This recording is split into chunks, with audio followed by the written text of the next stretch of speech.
I think the first is you need to work, depending upon how well you want to do, and particularly if you're starting a company, you need to work super hard. So what does super hard mean?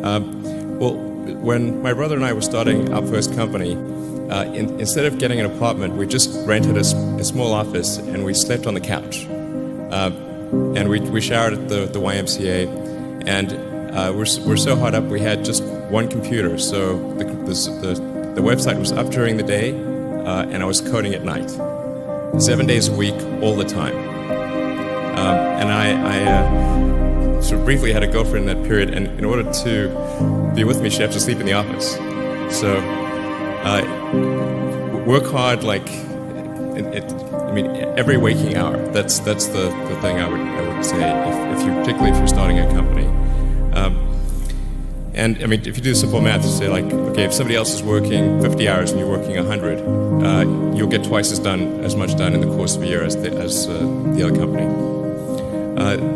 The other thing I'd say is that if you're creating a company or if you're joining a company, the most important thing is to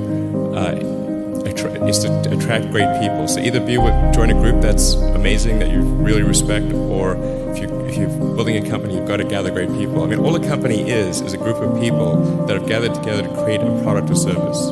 And so depending upon how talented and hardworking that group is, and the degree to which they're focused cohesively in a good direction, that will determine the success of the company.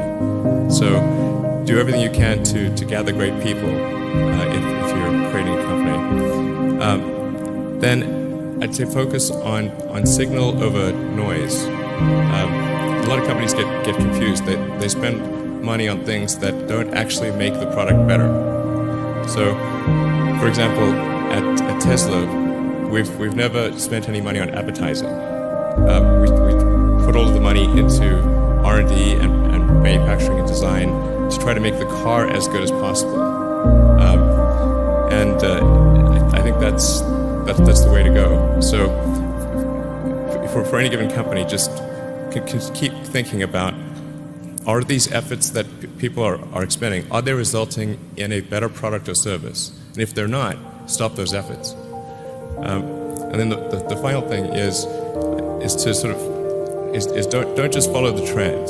So you may have heard me say that it's good to think in terms of the physics approach or first principles, which is, rather than reasoning by analogy, you boil things down to the most fundamental truths you can imagine, and you reason up from there. And this is a good way to figure out if something really makes sense, or if it's just what everybody else is doing. It's hard to think that way. You can't think that way about everything. It takes a lot of effort. But if you're trying to do something new, it's the best way to think. And that framework was developed by physicists to figure out counterintuitive things like quantum mechanics. So it's really a powerful method.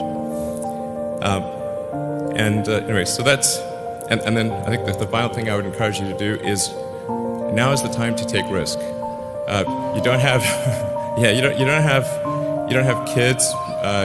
Your obligations. Well, sorry. Probably don't have kids.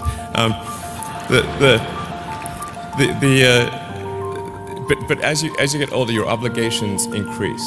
So and once you have a family, you start taking risk not just for yourself but for your family as well. It gets much harder to do things that might not work out.